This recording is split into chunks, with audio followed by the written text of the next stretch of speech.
The phone rang just as I was finishing up a morning briefing. I glanced at the caller ID, my daughter's elementary school. A tight knot formed in my chest. Calls from the school rarely meant good news. I answered quickly, my voice steady though my heart had already begun racing. "Mr. Dawson," the principal's voice came through, strained and urgent. "There's been an incident. You need to come to the school immediately. Your daughter's arm might be broken." In the background, I could hear muffled sobbing. My little girl. My throat tightened. "I'm on my way," I said, grabbing my keys and heading for the door without another word. The drive to the school was a blur, my mind spun with questions and worst-case scenarios. How had this happened? Who had let it happen? I parked haphazardly near the front entrance and rushed inside. The principal was waiting for me, pale and visibly shaken. "She's in the nurse's office," she said softly. "We've called an ambulance and I'm so sorry. One of the parent volunteers, Karen Wilson, grabbed her during a classroom party. It was rougher than it should have been." Karen Wilson. The name hit me like a slap. Our infamous HOA president, self-proclaimed community watchdog, and now apparently school volunteer. My blood boiled beneath the surface, but I forced myself to focus on my daughter first. I hurried to the nurse's office. There she was, my 5-year-old. Her tiny face tear-streaked and pale, her left arm limp and cradled gently against her chest. "Daddy!" she wailed as I scooped her up. "It's okay, sweetheart. Daddy's here." As I held her close, fury churned in my gut. Karen Wilson had no idea who she'd just crossed, but she was about to find out. Karen Wilson was the kind of neighbor everyone knew and tried to avoid. She wore her role as HOA president like a crown, striding through our quiet suburban streets with a clipboard in hand and a perpetual scowl etched on her face. No garden gnome escaped her notice, no car parked an inch over the line went unreported. To Karen, every minor infraction was a personal affront to the neighborhood's pristine image, and she delighted in sending out warning letters like a self-appointed sheriff keeping the town in line. We'd had our share of run-ins, though I'd always kept my temper in check. The first came shortly after we moved in, when my daughter left a chalk drawing on our driveway.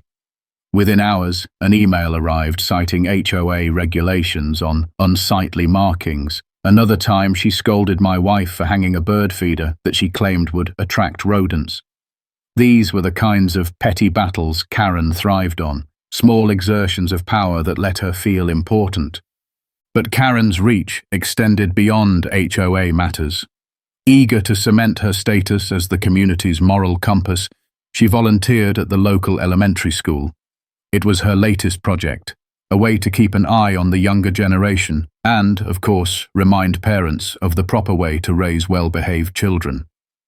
She positioned herself as a fixture at school events, from holiday parties to classroom reading hours, often blurring the lines between volunteer and authority figure. I'd noticed her hovering near the kindergarten classrooms more than once, her sharp eyes scanning for anything she deemed unacceptable. Other parents whispered their discomfort, but few confronted her. Karen had cultivated an image of being helpful and involved, and challenging her usually led to a flood of passive-aggressive emails or complaints to the principal. For my part, I'd kept my distance. My job demanded discretion, and stirring up drama over a meddling neighbor wasn't worth the distraction. Besides, my priority was always my daughter's well-being, and I hoped by staying neutral, I could shield her from Karen's reach. I never imagined that neutrality would be shattered in one brutal moment. Karen had crossed a line, one that couldn't be ignored, not anymore. It was supposed to be a simple, joyful day at the school. The kindergarten class was celebrating the end of their spring unit with a small classroom party. Parents were invited to bring snacks, and a few had volunteered to help the teachers supervise. Karen, unsurprisingly, was among them. She always seemed to position herself at the heart of any school activity, even when her presence wasn't exactly welcome. I had planned to attend the party myself, but an emergency meeting at work kept me away. My wife had baked cupcakes the night before, and our daughter was excited to share them with her classmates. That morning, I kissed her on the forehead and told her to have fun, never suspecting what was about to unfold. Later, piecing together the events from my daughter, the teacher, and other parents, a clearer picture emerged, one that filled me with a cold, burning anger. The children were happily seated at their little tables, munching on snacks and sipping juice. My daughter, always one to help, offered to pass around a tray of paper cups filled with apple juice. In her enthusiasm, her small hands trembled, and one cup tipped over as she approached Karen. The juice splashed onto Karen's shoes, expensive leather ones she'd worn, as always, to project her superiority. Witnesses recalled the moment vividly. Karen's face twisted with disgust and fury. She immediately began scolding my daughter in a loud, harsh voice, drawing the attention of the entire class. My little girl, startled and on the verge of tears, tried to apologize, but Karen wasn't interested in apologies. Without warning, she grabbed my daughter's arm, her left arm, the one she would later cradle in agony. Karen yanked her roughly away from the table, lecturing her about carelessness and respect.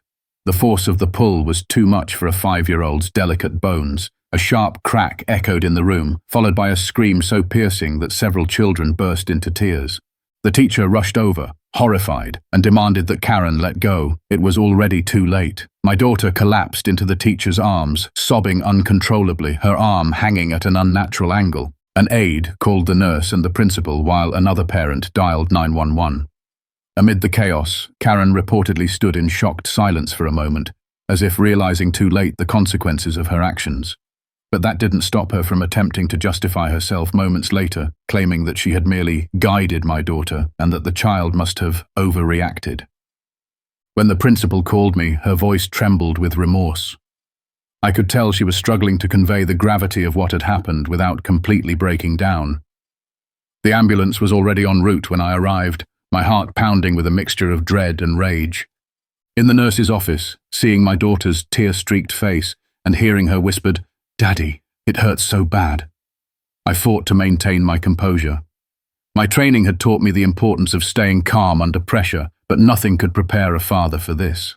I reassured her as best I could, my voice gentle, even as my mind began to turn over what needed to be done next. As the paramedics carefully stabilized her arm and prepared her for transport, I made a silent vow. Whatever influence Karen thought she wielded in this community, whatever shield she believed her position afforded her, it would not protect her from accountability. She had harmed my child, physically and emotionally, and as both a father and the deputy commissioner, I would see to it that justice was served. The ambulance doors closed and I followed in my car, my resolve hardening with every passing second. Karen Wilson had no idea what was coming. The ride to the hospital was agonizing. I followed the ambulance closely, never letting it out of my sight. Every bump in the road seemed to jolt me as if I could somehow feel my daughter's pain through the steel and glass separating us. My hands clenched the steering wheel until my knuckles turned white, my thoughts caught in a relentless cycle of worry and fury. How could someone do this to a child, to my child? When we arrived, I parked haphazardly and sprinted through the emergency entrance. The paramedics had already wheeled her inside. I found her in a curtained bay, cradled in a nurse's arms, while a doctor gently examined her left arm. Her face was pale, tear-streaked, and tight with pain. Seeing her like that made my chest ache in a way I hadn't thought possible. "Daddy," she whimpered when she saw me, her voice small and broken. I rushed to her side, brushing her hair back from her forehead and whispering words of comfort I barely believed myself. "It's going to be okay, sweetheart. Daddy's here. You're safe now." The doctor introduced himself and explained that they suspected a fracture in the forearm, possibly both the radius and ulna. X-rays would confirm it. As they prepared to wheel her to radiology, I kissed her forehead again, promising to be right there when she came back. Minutes stretched into an eternity. When the doctor returned with the films, the look on his face told me everything before he even spoke. "She has a clean break in both bones," he said gently. "It will need to be set and casted. The good news is that it should heal well, but it was caused by a significant amount of force." A significant amount of force. Those words echoed in my head. This wasn't a simple accident. It wasn't a stumble or a fall. Someone had grabbed my daughter hard enough to snap her bones. Once the initial treatment was underway, my daughter drowsy from the mild sedation, I finally spoke with the principal, who had driven to the hospital in a show of support. Her face was ashen. "I am so sorry," she said, voice trembling. "We never should have allowed Karen to be in that position. Several parents and the teacher witnessed what happened. They said your daughter spilled juice on her and... Karen grabbed her, yanked her. "Have you secured statements?" I asked, my tone professional despite the storm raging inside me. "Yes," she nodded quickly. "We're gathering everything, and there's footage. One of the hallway cameras caught the moment after the grab when Karen was pulling her out of the room." "Good. Evidence. I would need every shred of it." Later, when my daughter was resting more comfortably, I gently asked her to tell me what happened. Her tiny voice broke my heart. "I spilled juice, Daddy, and the mean lady got mad. She grabbed my arm really hard and pulled. I tried to say sorry, but it hurt so bad." I held her close, promising that she had done nothing wrong and that I would take care of everything. Inside, though, a quiet, cold rage took hold. Karen had crossed a line. No amount of HOA bluster or fake apologies would shield her now. I would see this through, not just for my daughter, but to ensure no other child ever suffered at her hands. The wheels of justice were about to turn, and I would make sure they did so swiftly. Karen Wilson had no idea what storm she had unleashed. For most of my neighbors, I was just another face in the crowd. A friendly man who attended HOA meetings when necessary, waved politely during morning walks, kept his yard tidy, and minded his own business. Few knew what I did for a living, and I liked it that way. My badge and title were part of a life I preferred to keep separate from backyard barbecues and block parties. But when needed, I knew how to call upon every ounce of experience those roles had given me. I'd spent nearly 2 decades in law enforcement, rising through the ranks with a reputation for meticulous casework and an unwavering sense of justice. The title of Deputy Commissioner wasn't handed out lightly. It had been earned through years of tireless effort, hard decisions, and an intimate understanding of both the letter and spirit of the law. I'd faced hardened criminals, dismantled trafficking rings, led investigations that kept communities safe. But none of it had prepared me for the sight of my own child in pain because of an adult's cruelty. Part of the reason I had kept my professional life discreet in the neighborhood was strategic. I'd seen firsthand how people treated you differently once they knew you carried a badge, either with excessive deference or simmering resentment. Karen Wilson, of all people, would have been the latter. I had no doubt that she would have viewed me as a threat to her petty authority had she known the truth. So I kept my identity quiet, content to be seen as just another parent. Until now. Now the gloves were off. This wasn't about flexing power or seeking revenge. It was about accountability, about protecting not just my daughter, but every vulnerable child Karen might encounter. I knew exactly how to proceed, how to gather evidence, preserve the integrity of the investigation, and ensure that every legal avenue was followed to the letter. Karen didn't know she'd picked the wrong family to intimidate. She didn't know the man standing quietly in the ER room had built cases that sent monsters to prison, but she would learn very soon, and this time there would be no HOA bylaws to hide behind, just the law and justice. The next morning, after ensuring my daughter was comfortable at home, I began moving into action. The father in me wanted to march straight to Karen's door and unleash every ounce of fury I felt.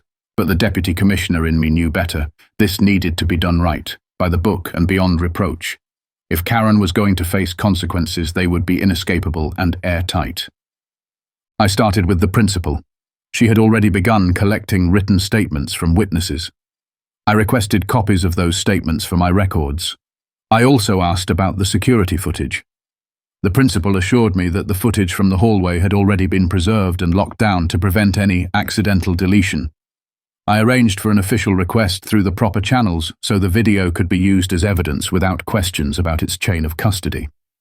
Next, I spoke with the teacher. Her account was clear and unwavering. She had seen Karen grab my daughter roughly and pull her away from the table. The teacher described the sound of the bones snapping and the look of shock on Karen's face immediately after.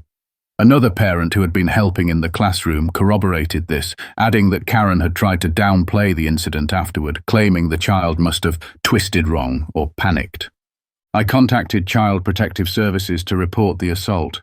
Given that the victim was a minor and the assailant was a non-guardian adult, the agency had a clear mandate to investigate. They were already aware of the hospital report and assured me an agent would be assigned promptly. To strengthen the case further, I reached out to a trusted colleague in our department's legal division. Without compromising my position as both a parent and an officer, I requested guidance on ensuring the evidence trail remained flawless. Together, we drafted a report summarizing the statements, medical findings, and video evidence ready to be presented to both the district attorney and family court if necessary. Meanwhile, word of the incident began to spread through the school's parent community.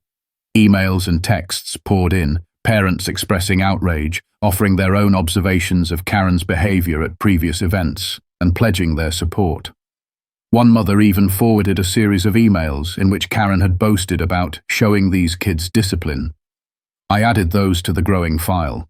Every piece of the puzzle was falling into place. The picture it painted was damning. Karen's pattern of overreach and bullying had culminated in an act of violence that could not be excused or ignored. As I organized the evidence, a single thought echoed in my mind.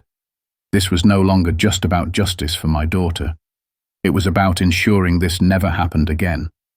And soon Karen would come to understand exactly what that meant. The opportunity to confront Karen came sooner than expected.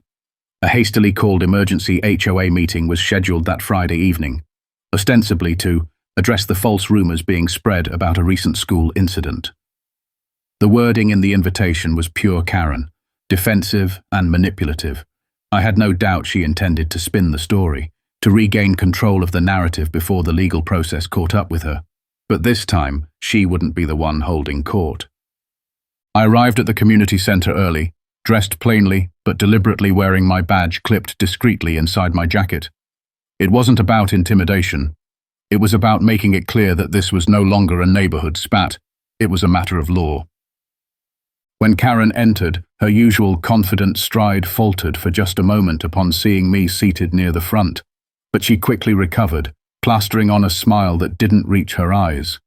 As the meeting began, she launched into a prepared speech, claiming that an unfortunate misunderstanding had occurred and that certain parties were blowing things out of proportion. She never mentioned my daughter by name, nor did she express genuine remorse. When the floor opened for comments, I stood. The room fell silent. Karen's smile wavered. "Let's be clear," I began, voice calm but firm. "There was no misunderstanding. There was an assault. Multiple witnesses have provided statements. Security footage has been preserved, and a 5-year-old now wears a cast because of your actions." Karen's face flushed red. She stammered something about being provoked, about children needing discipline, but the room wasn't buying it. I continued. "For those who don't know, I serve as Deputy Commissioner for this district. I've already filed a formal complaint. Child Protective Services is involved, and I have ensured that the District Attorney's Office is reviewing the evidence." Gasps rippled through the audience. Karen looked as though the ground had shifted beneath her feet.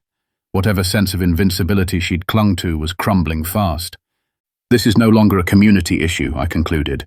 "It's a legal one, and I will pursue it to the full extent of the law." I sat down, never once breaking eye contact. Karen, visibly shaken, fumbled through the rest of the meeting. Her empire of fear and control was collapsing, and this time there would be no escape. By Monday morning, the wheels of justice were in full motion. I had formally filed an assault charge against Karen Wilson with the local precinct. The case was assigned to a detective I trusted implicitly, one who had worked on countless child protection cases and understood the sensitivity and urgency required. Meanwhile, Child Protective Services had already begun their investigation, scheduling interviews with witnesses, school staff, and, eventually, Karen herself. The school district's legal team also stepped in, launching their own inquiry to assess liability and ensure this kind of incident would never be repeated. Karen must have realized the gravity of her situation, but true to form, she initially tried to fight back. Through a hastily retained attorney, she sent a message claiming that the injury had been accidental and that I was using my position to intimidate her. It was a desperate move. The evidence spoke for itself, clear, unambiguous, and damning. The security footage showed her yanking my daughter with enough force to cause visible distress even before the snap was heard. The written statements from witnesses reinforced the pattern of aggression.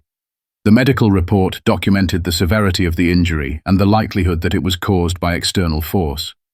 Every piece of the puzzle pointed to one undeniable fact. Karen had assaulted a child in a moment of uncontrolled anger.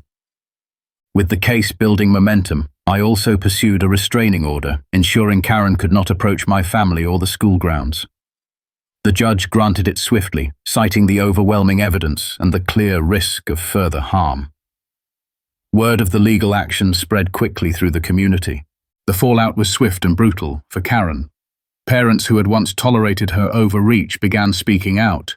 Stories surfaced of other instances where she had overstepped boundaries, intimidated children, and bullied fellow volunteers. The school board, under mounting pressure, banned her from all campus activities indefinitely. Then came the HOA meeting. Backed by a groundswell of community support, an emergency vote was called to remove Karen from her position as HOA president. The turnout was unprecedented. One by one, neighbors stood and voiced their outrage, not just over the assault, but over years of unchecked behavior.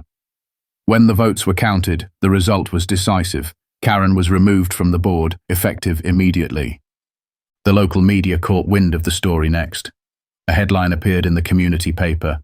HOA president faces assault charges over child injury at school event. The article laid out the facts clearly and without sensationalism. Karen's carefully cultivated image of authority and respect crumbled overnight. Through it all, I kept my focus where it belonged, on my daughter. She wore her caste bravely, supported by a wave of kindness from classmates and teachers. We arranged for counseling to help her process the trauma, and day by day, her spirit began to heal. For me, the case was never about personal vengeance. It was about accountability and protecting the vulnerable. Karen had operated unchecked for too long, believing herself untouchable.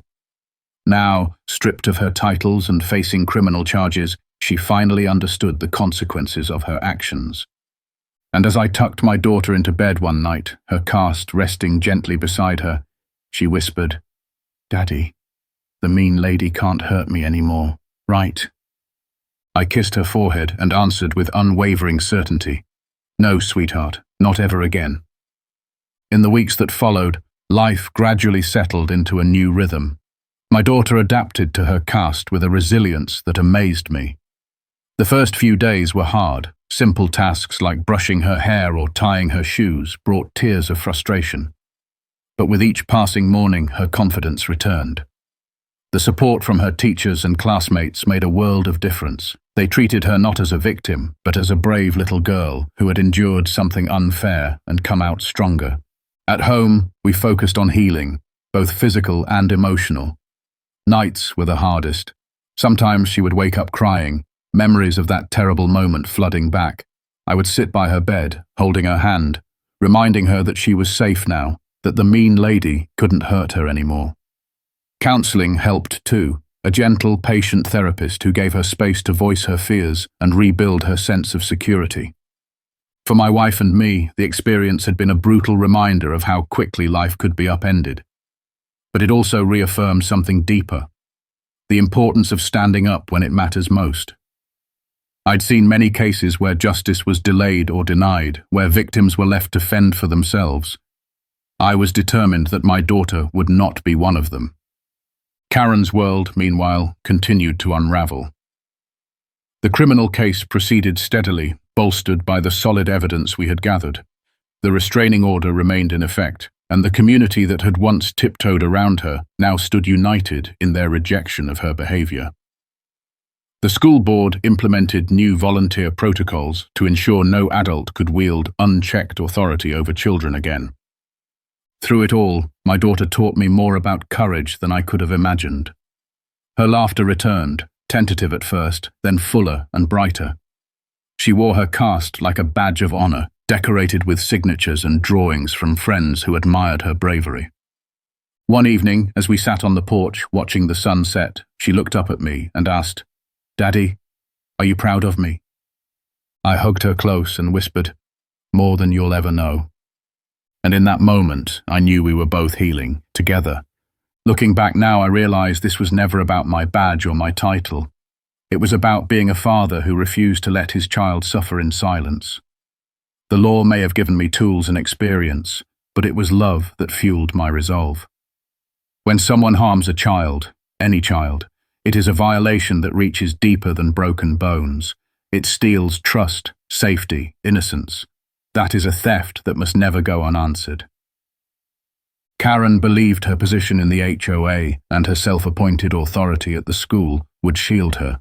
She thrived on intimidation, convinced that those around her would remain silent or look the other way. But in harming my daughter, she exposed the rot beneath that false confidence. The law is not a weapon for bullies, it is a shield for the vulnerable.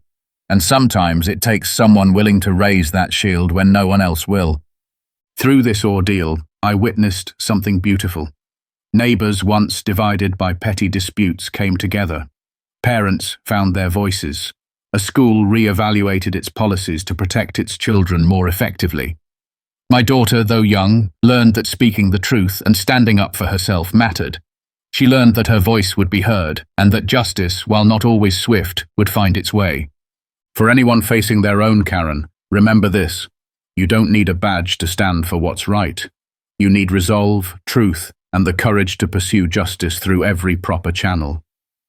Bullies fall hardest when exposed to the light of accountability. As I tuck my daughter in each night, her arm now healed, I know this wasn't just a fight for her. It was a stand for every child who deserves to feel safe, seen, and protected. And I will take that stand again without hesitation for as long as I breathe.